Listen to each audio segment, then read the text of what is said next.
On September 3, 2018, a man was found lifeless in room 913 of the Al-Mashtal hotel in Gaza City. That man was Nasir Karim, whispered among militants as the Tunnel Man, an architect of subterranean warfare. His death baffled everyone. The scene was ordinary at first glance. Curtains half drawn, a suitcase by the bed, untouched breakfast outside the door. Yet something felt staged.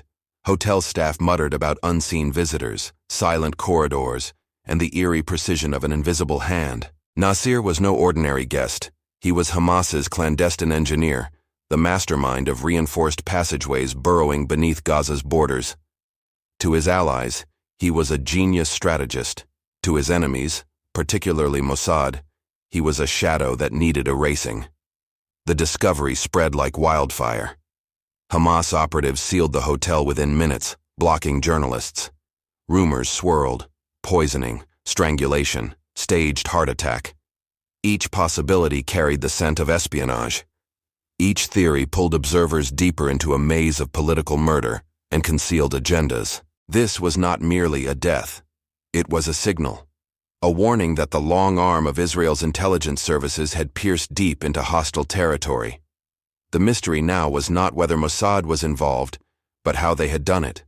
The death of Nasir Karim was not just the silencing of a man, it was the silencing of a strategy. His tunnels had shifted the balance of warfare, moving Hamas from exposed streets to hidden arteries beneath the earth. His loss meant disruption. For Israel, the tunnels represented a nightmare. Each reinforced shaft was a concealed dagger aimed at its border towns, military posts, and civilian settlements. Every meter dug was a gamble with blood. Eliminating their chief architect was not vengeance, it was national survival. Beyond the battlefield, the implications were vast. Intelligence agencies worldwide studied Gaza as a case study in urban insurgency. If Mossad could reach room 913 undetected, it meant boundaries were illusions. Walls, checkpoints, even armies. None could shield a marked man. Regional powers watched with narrowed eyes. Iran, funding Hamas with weapons and money, wondered what Israeli reach meant for its own operatives. Egypt, ever wary of Gaza's instability, feared spillover. The United States quietly assessed the fallout, aware that assassination was also a message to them. What made Nasir's death significant was timing. Peace negotiations were frozen. Hamas's leadership was fractured. Israel faced pressure from the north with Hezbollah. The erasure of the Tunnel Man was not merely tactical, it was surgical, a strike designed to tip an entire chessboard of conflict. Who entered room 913 that night, leaving no trace behind except silence? Was it a single assassin in disguise, or an entire team operating with invisible precision? Did the hotel cameras capture them, or were the lenses blinded by expertise? Why did it happen in Gaza, inside a fortified stronghold of Hamas? Was it audacity, or was it theater? A deliberate demonstration that no fortress is impregnable. Did Mossad mean to kill only a man, or shatter a myth? Could the Tunnel Man's death have been prevented by his own comrades? Did betrayal lurk within his inner circle, or did technology outmatch loyalty? Was it poison, electrical current, or an injection that left his body lifeless? And most crucial of all, why now? Why strike in September, when the region braced for another political storm?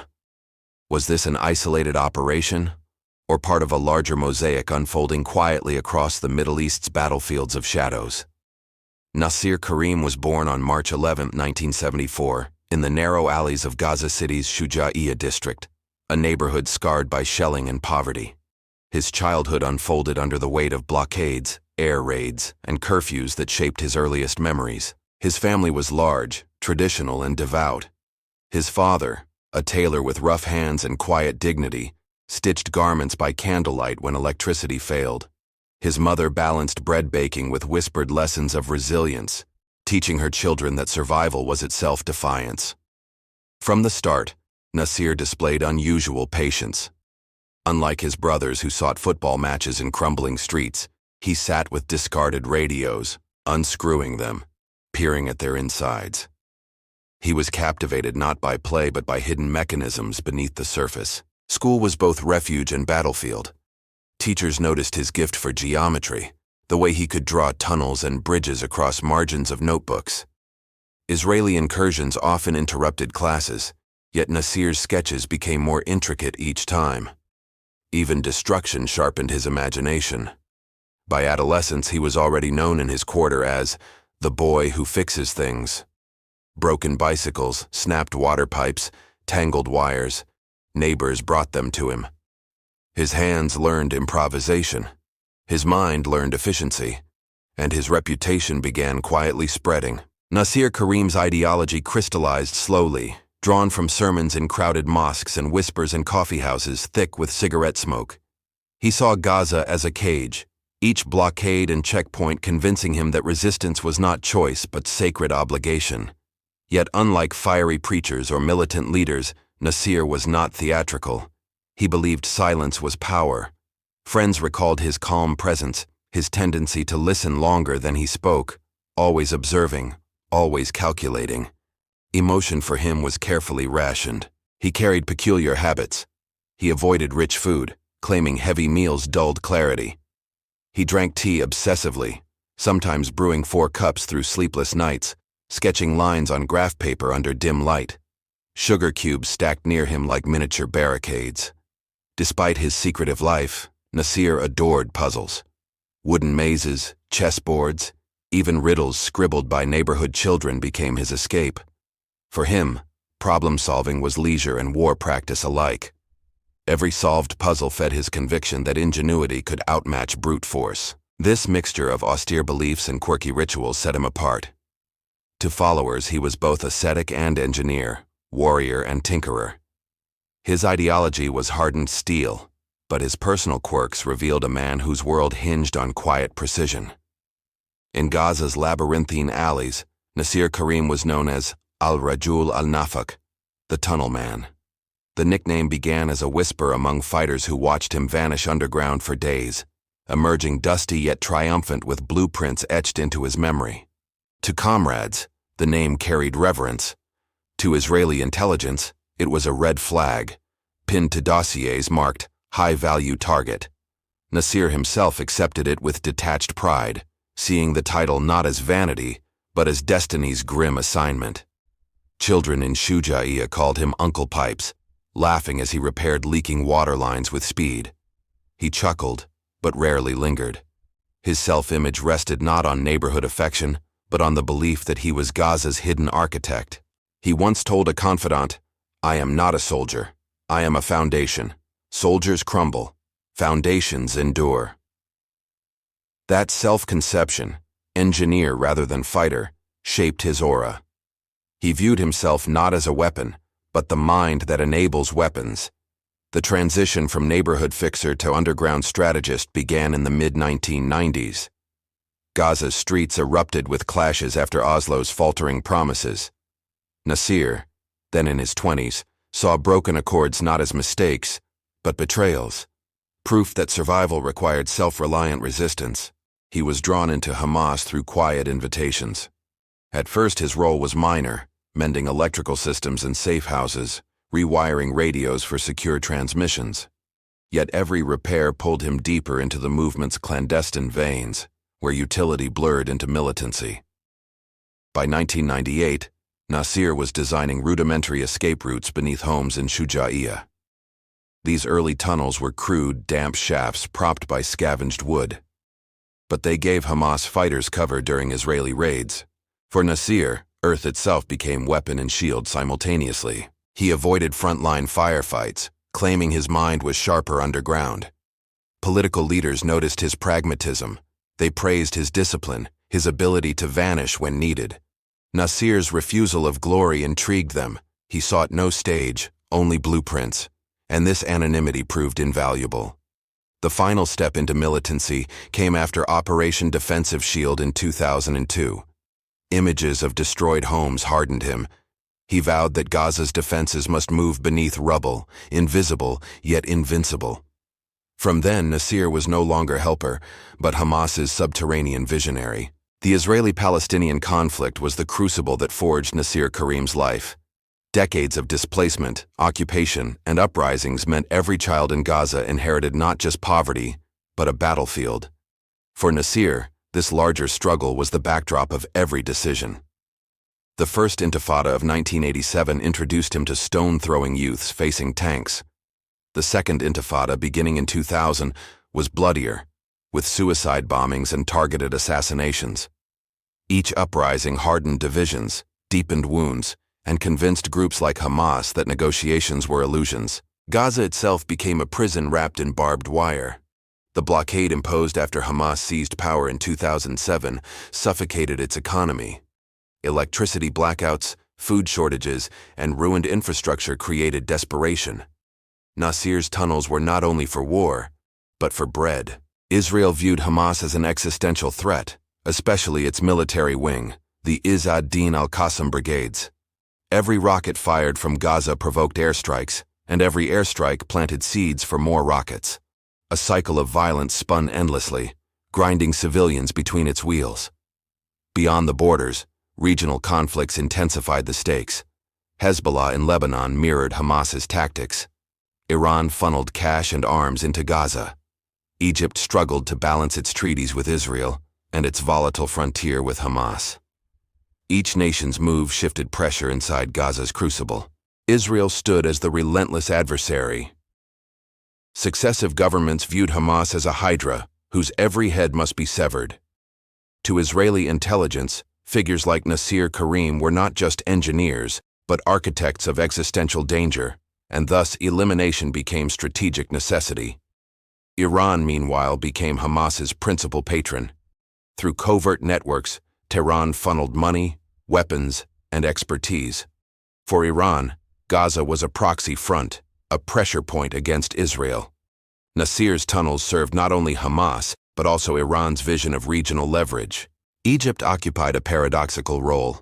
Officially, it upheld peace treaties with Israel, yet its Rafah border crossings leaked supplies and militants into Gaza. Cairo feared Hamas's influence spilling into Sinai, but also exploited tunnels for economic and political bargaining power. The United States publicly condemned Hamas, designating it a terrorist organization while quietly monitoring Israel's assassination campaigns. Washington's policy was twofold: defend Israel's security while avoiding regional conflagration. Nasir's death, if tied to Mossad, risked complicating American diplomacy in volatile corridors. Qatar and Turkey offered political cover and humanitarian aid, framing Hamas as resistance rather than terror. Their support, though limited militarily, gave the group legitimacy abroad. Each statement, each dollar, strengthened the narrative that Nasir's work was internationally consequential. Nasir Karim mattered because he turned Earth into a weapon. While rockets could be intercepted and fighters exposed, tunnels were elusive, shifting warfare into dimensions technology struggled to detect. His blueprints became Hamas's shield, giving them endurance against overwhelming Israeli firepower. His tunnels were multi-purpose marvels. They ferried food and medicine when blockades choked Gaza. They smuggled weapons under Egypt's nose.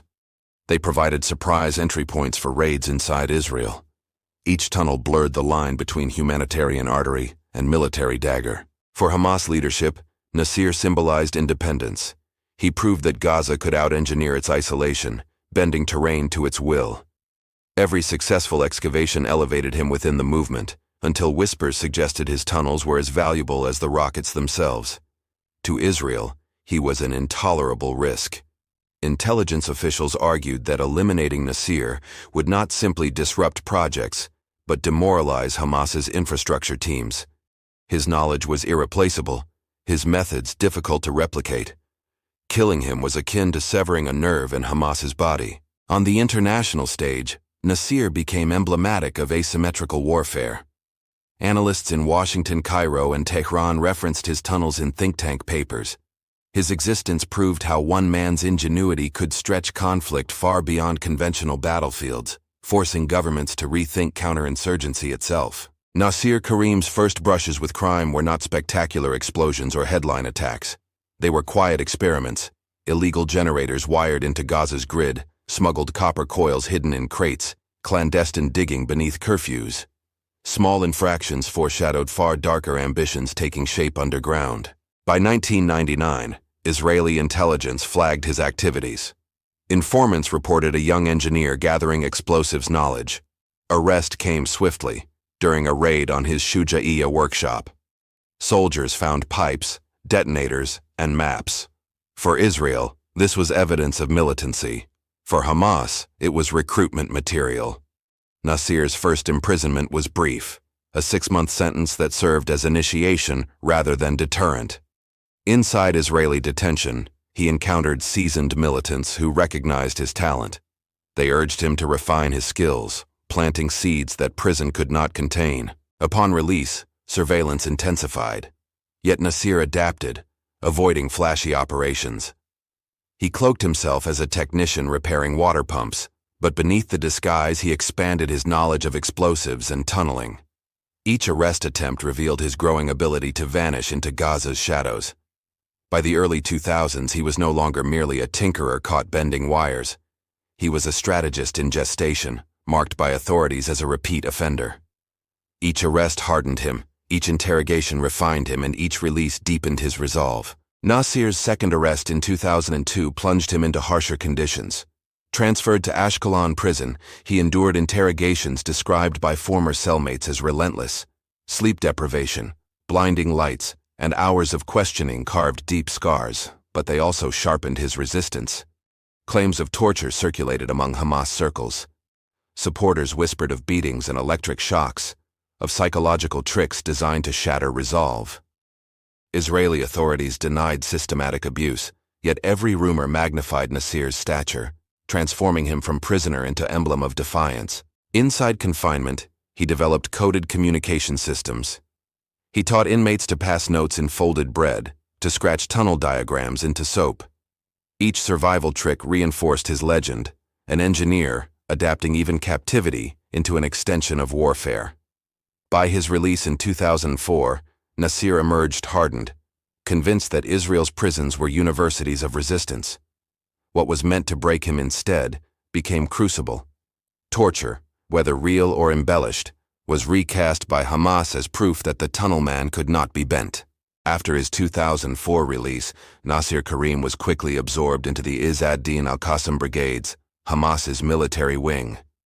He entered not as a gunman, but as a technical specialist, entrusted with rebuilding infrastructure shattered by Israeli raids and relentless blockades. His role expanded rapidly. Commanders recognized his uncanny ability to repurpose scrap metal into explosives or household chemicals into detonators. What others dismissed as junk, Nasir transformed into weapons. In a besieged Gaza, ingenuity was currency, and Nasir minted it endlessly. By 2006, whispers claimed he had established his own subterranean engineering cell. It was not an independent faction, but a specialized unit within Hamas, focused entirely on digging, reinforcing, and concealing tunnels. For comrades, this was revolution. For Israel, it was alarm bell. This cell attracted young recruits, engineers, electricians, even masons, each trained under Nasir's methodical discipline. He demanded precision, patience, and silence. Mistakes meant collapses. Carelessness meant discovery. His group blended militancy with craftsmanship, creating passageways that were both tactical lifelines and architectural feats. Through this network, Nasir's influence grew. He was no longer a solitary fixer, but the nucleus of a movement within a movement.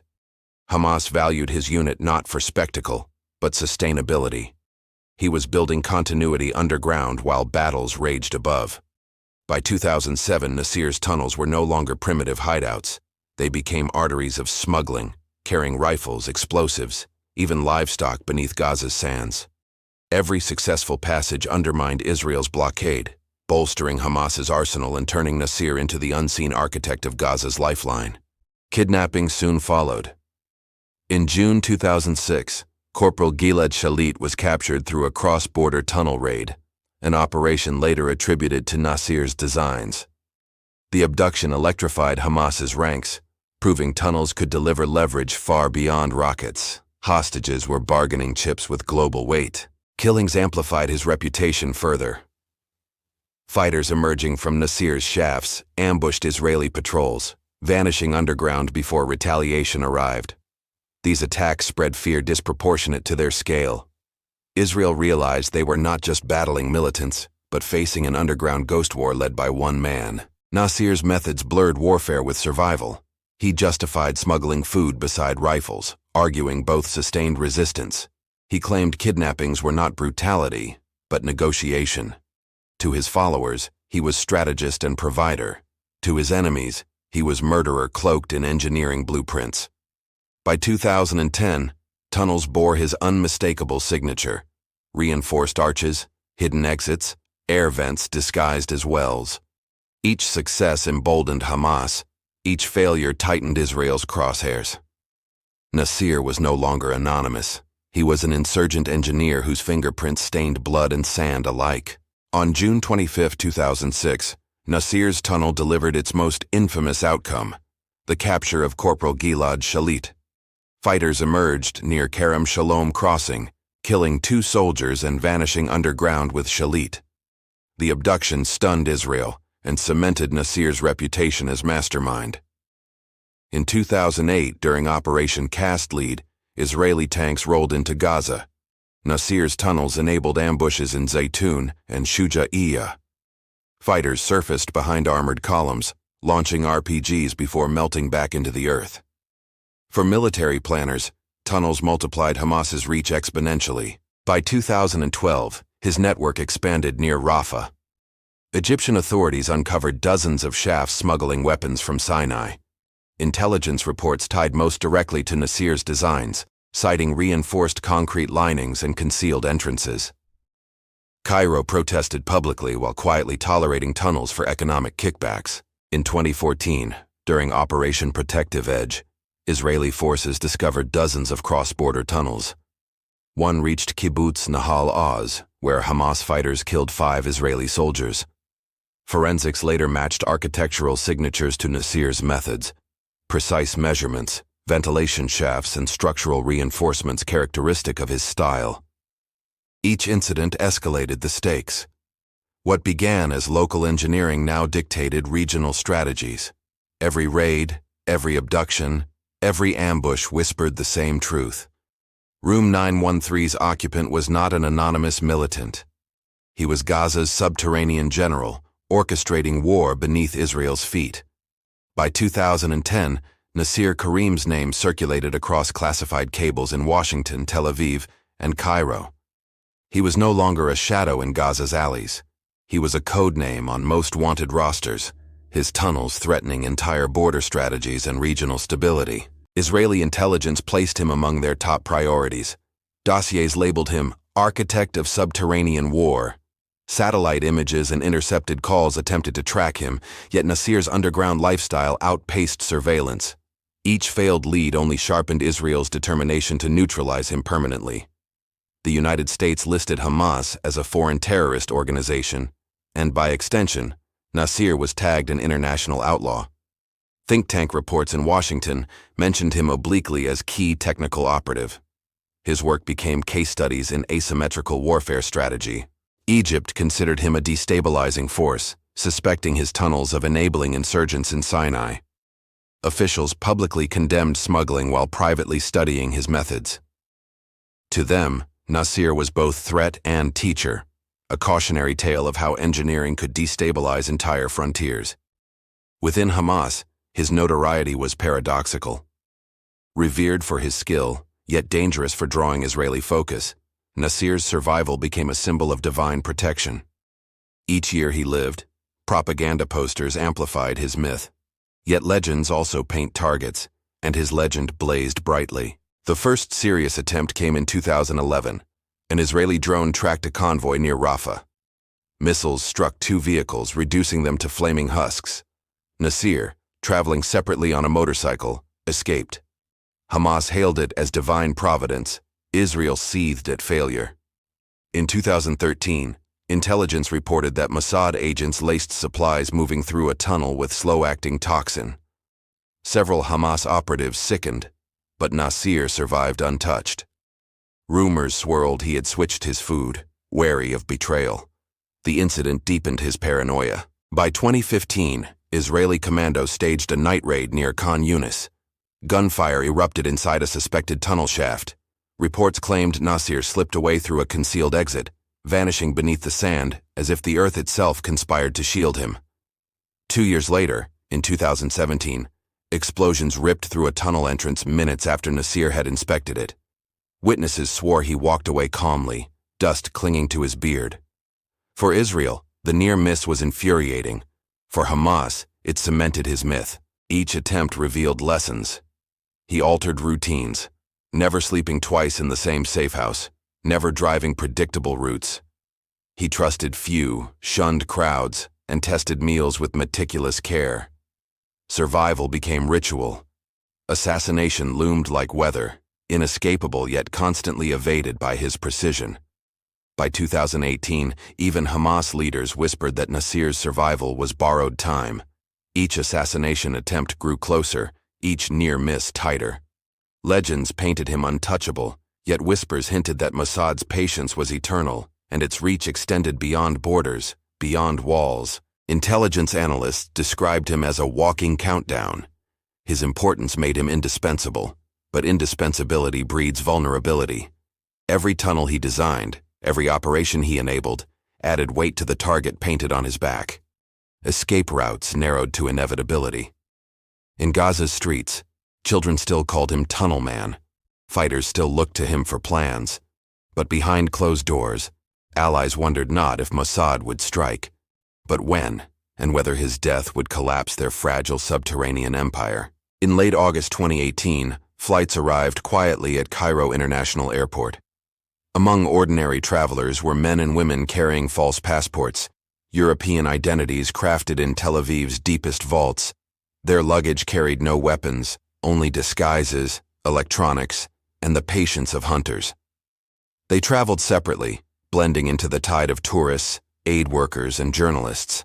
Some posed as contractors bound for Sinai projects, others as humanitarian staff.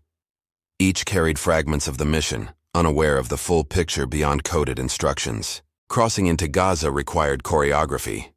Egyptian contacts, whether complicit or manipulated, ensured papers passed inspection. The operatives filtered through Rafah's chaotic crossing, where sweat, dust, and noise masked their passage. By September, they were ghosts inside Gaza's dense urban maze. Safe houses awaited them, nondescript apartments with peeling paint and humming refrigerators masking concealed transmitters. Inside, laptops lit maps of Gaza City, overlaid with hotel schematics. Room 9113 of the Al-Mashtal Hotel glowed red. The tunnel man was already checked in, oblivious. Their arrival was not fanfare but stillness. No bullets fired, no alarms raised. The operation's power lay in silence. Mossad operatives descending not as soldiers, but as whispers, infiltrating Gaza's heart without leaving even the faintest tremor of warning. By September 1, 2018, operatives began checking into the Al-Mashtal Hotel under carefully woven identities. A German tourist, a French business consultant, even a Lebanese journalist, all false masks concealing Mossad's presence, each reservation a stitch tightening the circle around room 913. They requested rooms on adjacent floors, citing ocean views or quieter corridors. Housekeeping staff noticed nothing unusual. Suitcases contained cameras disguised as toiletries, lockpicking kits hidden inside shaving kits, laptops encrypted beyond recognition. Every item was curated for invisibility. One operative established a temporary surveillance hub inside his room. A camera lens, concealed behind an air freshener, monitored the hallway outside Nasir's door. Another posed as a fitness enthusiast, jogging past the room to note guards' schedules. Hotel employees became unwitting informants. A bellboy, bribed with crisp euros, confirmed Nasir's irregular meal deliveries. A waitress reported his fondness for late-night tea. These fragments, stitched together, offered Mossad what satellites could not, a daily rhythm of the tunnel man. For days they observed silently. Every knock, every tray removed, every light switched became part of a profile. Surveillance was not just technical, it was psychological. By the fifth day, operatives knew Nasir's patterns better than his closest comrades. On September 3, 2018, dawn broke over Gaza with the usual unease of checkpoints and drone hums. Inside Al-Mashtal Hotel, Nasir Karim began his morning with black tea and a notebook, unaware the day would script his final chapter. At 9:15 a.m., an operative disguised as a visiting journalist lingered in the lobby, snapping photographs of architecture. His lens caught every guard rotation, every elevator use. Another operative pretended to read newspapers, eyes fixed on room 913's corridor. By 1 p.m., Nasir returned from a discreet meeting near Gaza's port. Surveillance noted his nervous glances, the way he touched his beard repeatedly. Operatives logged his lunch order: chicken, rice, mint tea. Patterns mattered. Even food revealed predictability useful to assassins. At 4 p.m., electricity flickered, a planned disruption. Maintenance crews rushed through hallways. Among them walked Mossad agents in blue overalls carrying toolkits. They tapped walls, adjusted panels, but their true task was scouting pathways for insertion into room 913's lock system. By 7:45 p.m., the hotel glowed under warm lights. Nasir retreated to his room, carrying files tucked beneath his arm. He dismissed a phone call curtly, paced twice across the carpet, then sat by the window. The hunters closed in. At 10:30 p.m., final movements began. 2 operatives took positions in stairwells, one near the lobby, another on the rooftop with signal jammers ready. In Gaza City's humid night, the Al-Mashtal became a stage. Each player rehearsed for a silent execution. The lock on room 913 was bypassed not with brute force but with elegance. An operative inserted a custom keycard emulator, a device smaller than a wallet. Within seconds, the green light blinked, and the door yielded like a whisper. Inside, silence was everything. Agents carried fiber optic scopes disguised as phone chargers, slipping them under the door seam to confirm emptiness before entry. Noise-canceling mats muffled footsteps. Even air vents became conduits for tiny cameras feeding encrypted laptops. Their arsenal blended technology with deception. Syringes held fast-acting paralytics, labeled as vitamins. Gloves were dusted to prevent trace DNA. Laptops carried malware designed to erase hotel CCTV logs. Every object bore dual lives, innocuous by sight, lethal by intent. Communication flowed through bone conduction earpieces, invisible beneath hair. Agents never spoke aloud, only subtle head tilts acknowledged commands. Radio silence minimized detection.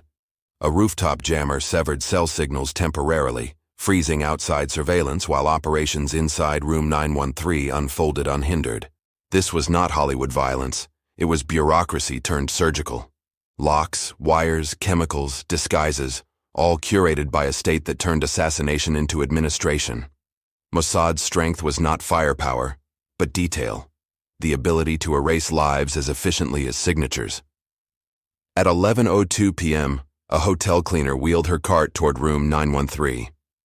An operative, dressed as maintenance staff, intercepted her with a polite smile, guiding her toward another hallway. For a heartbeat, the mission teetered on discovery, then steadied again. Moments later, Nasir unexpectedly ordered tea. A waitress knocked, tray trembling. Hidden agents froze in shadow, knives of silence drawn. Nasir accepted the tea, closing the door with absent care. The tray's clink echoed like a gunshot in waiting ears. At 11:37 p.m., Hamas security men passed down the corridor. Their boots struck rhythmically, pausing briefly near room 913. Agents held breath, muscles coiled. The guards continued, oblivious, leaving only the smell of cologne and cigarettes trailing behind. Suspense fractured, hence. Every second expanded into eternity. A mission scripted with precision bent under the chaos of real life. The operatives knew that a single wrong gesture, a misplaced object, could unmask them. The silence of Gaza's night became thunder. At 11:59 p.m., room 913's lock surrendered again. 2 operatives slipped inside, moving like shadows across the carpet. Nasir Karim stirred faintly in bed, teacup empty on the nightstand. Sleep had claimed him, but the hunters arrived relentless. A syringe glinted briefly in lamplight. Fast-acting paralytic slid into his bloodstream, silencing muscle and breath without struggle. No noise escaped. His body slackened, chest rising shallow, eyes flickering once before dimming into the permanence of stillness. The scene was meticulously staged. Bedside items arranged, covers smoothed. Pulse stopped, yet the room suggested natural passing. A book was placed near his hand, curtains drawn slightly ajar. Death scripted as sleep, crafted for ambiguity rather than spectacle. At 12:11 a.m., agents exfiltrated silently, leaving only still air behind.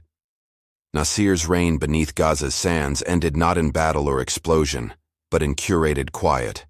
His final weapon, a myth of invincibility, was erased by Mossad's artistry of silence.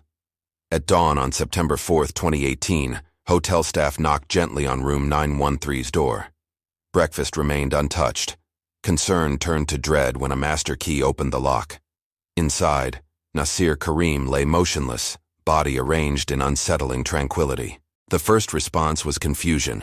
Security rushed in, expecting struggle, but found none. No signs of forced entry, no broken glass, no gunfire residue. To untrained eyes, the tunnel man had died peacefully in his sleep. Within minutes, whispers spread through corridors. Hamas operatives sealed the premises, ejecting guests and confiscating staff phones. The room transformed from hotel suite into crime scene, its silence vibrating with suspicion that Mossad had reached Gaza's heart undetected. By noon, Gaza City buzzed with speculation. Some insisted heart failure. Others murmured poison, injection, or suffocation. Journalists barred from entry pieced together fragments. The absence of clarity only deepened intrigue. How could the most hunted man die so quietly? Doctors at Gaza's central morgue examined Nasir's body under harsh fluorescent lights. Initial reports suggested cardiac arrest. Yet deeper inspection revealed faint puncture near the neck, almost invisible. Tissue samples hinted at foreign compounds, traces inconsistent with natural death, consistent with injection. Rumors swirled instantly.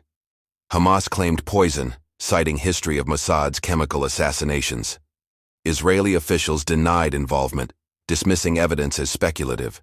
Forensic teams struggled, their equipment outdated, their laboratories crippled by blockade. Definitive conclusions remained elusive, feeding conspiracy instead of closure. The autopsy described lungs collapsed without trauma, organs intact, no internal bleeding. Pathologists debated whether paralysis agents were used, substances designed to vanish rapidly from bloodstream, leaving minimal traces. In espionage, absence of proof often served as perfect signature. By evening, medical files were sealed. Hamas leaders forbade further release, citing national security. Outside the morgue, grieving crowds demanded answers.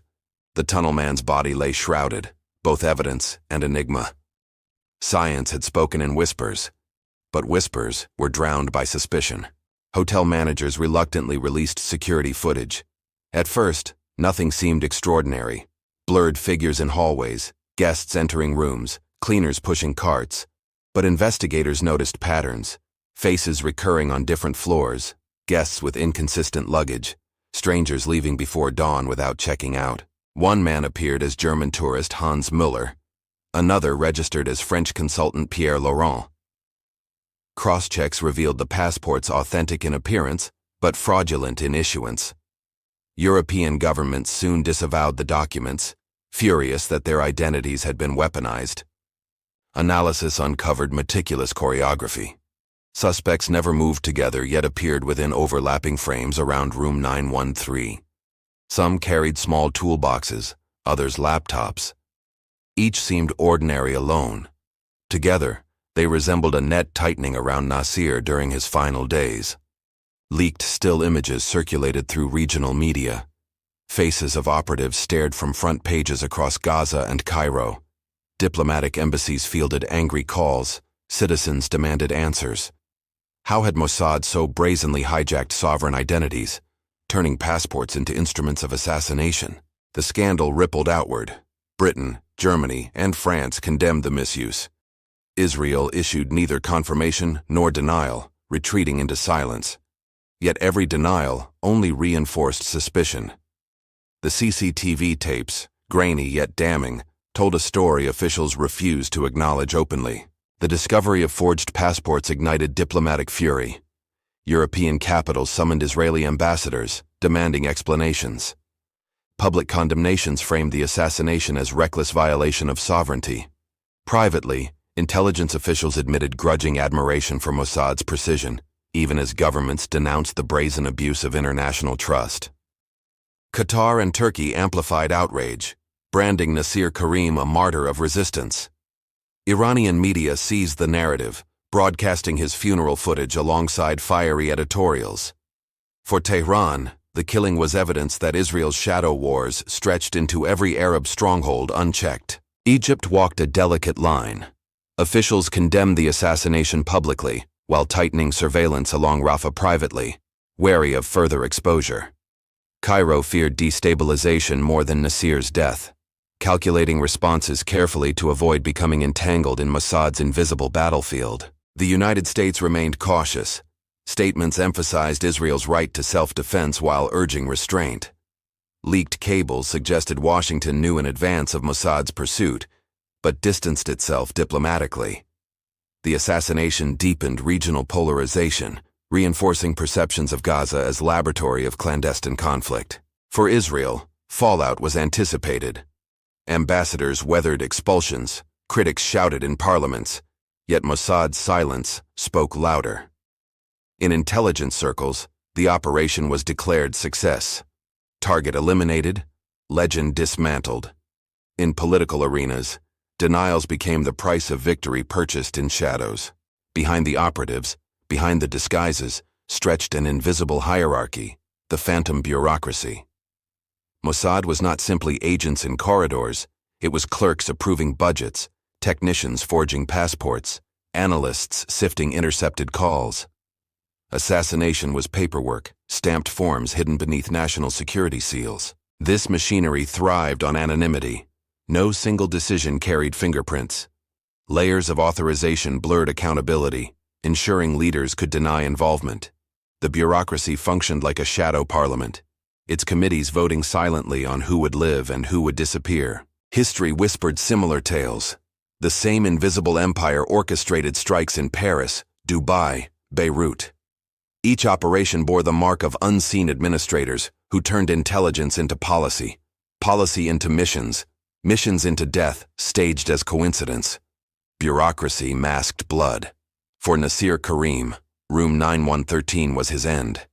But behind that locked door stood decades of perfected process, salaries paid, logistics filed, disguises procured.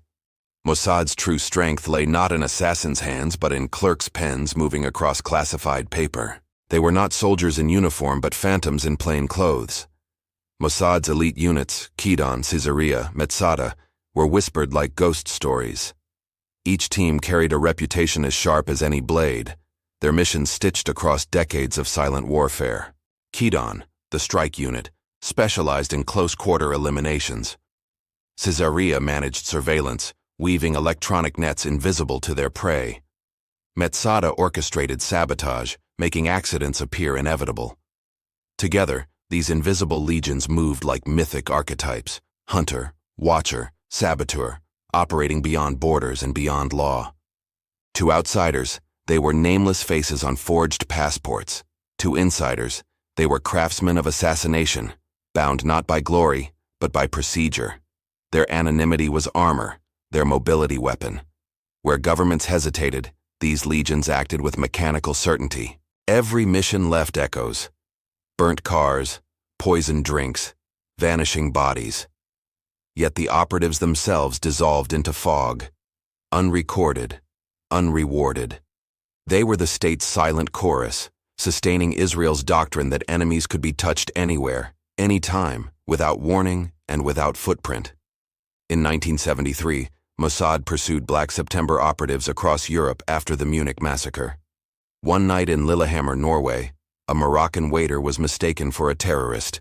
He died in a hail of bullets, and the mission's error echoed infamously. In 1997, operatives in Amman attempted to poison Hamas leader Al-Mashtal. The toxin entered his ear, but Jordanian security captured 2 agents. Israel was forced to deliver the antidote, a rare humiliation that revealed espionage's fragile balance between precision and disaster.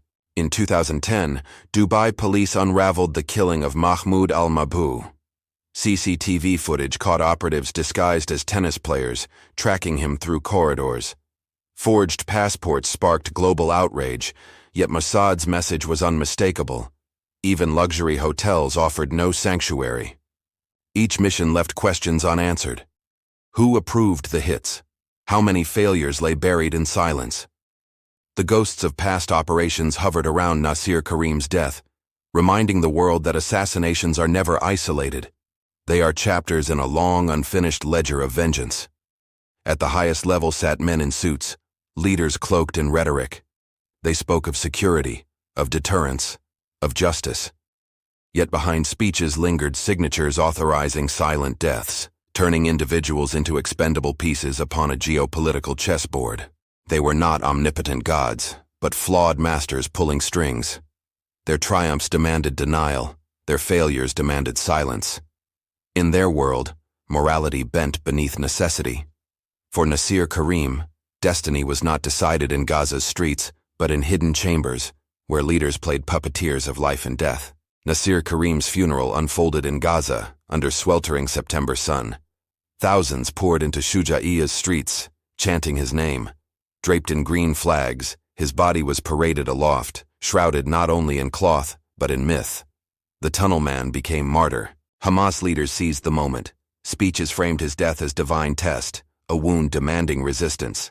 Children scattered flowers, mothers wept, militants fired rifles skyward. The funeral was not closure but ignition, converting personal grief into collective fury against Israel's shadow war. International reactions mirrored Gaza's streets. Iran praised his engineering jihad. Turkey condemned his killing. Israel remained silent, issuing neither confirmation nor denial. The absence of acknowledgement only magnified the aura, making Room 913's story linger as whispered prophecy. For Gaza's youth, Nasir became legend overnight. His tunnels were no longer just passageways of earth but metaphors of defiance. His funeral carved him into memory not as victim, but as architect, immortalized in chants echoing across rubble-lined boulevards. Nasir Karim's death created a vacuum Hamas scrambled to fill. Younger engineers attempted to replicate his tunnels, but none matched his precision. Collapses increased, projects slowed, and whispers spread that without the tunnel man, Gaza's underground empire was crumbling silently. Israel capitalized swiftly. Military campaigns targeted half-built shafts, airstrikes collapsing newly discovered tunnels. Officials proclaimed victory, arguing that Nasir's elimination dismantled Hamas's subterranean backbone. Yet intelligence analysts cautioned, martyrdom fuels replacement, and legends often outlive infrastructure, seeding generations of successors. Within Hamas, internal rivalries sharpened. Competing commanders jostled for influence, each claiming ties to Nasir's legacy. Some preached expansion of rocket programs, others pushed for cyber warfare. The absence of his steady engineering vision left Hamas torn between fragmented strategies. Internationally, the assassination deepened Gaza's isolation. Donor nations grew wary of aid misuse, while militant groups outside Palestine cited Nasir as model. His tunnels became case studies, inspiring militants in Lebanon, Yemen, and beyond. The man was gone, but his blueprint survived. In the end, Nasir Karim's death changed little in the grand scheme of geopolitics. The conflict raged on, tunnels collapsed, and new ones were dug. Yet his story illuminated a hidden battlefield, where wars were fought without borders, without acknowledgement. What it revealed was darker than any tunnel. It exposed a world where states sanction killers, where identities are forged like weapons, where silence is strategy. In shadows of hotels and corridors of power, truth remains buried, alongside those erased.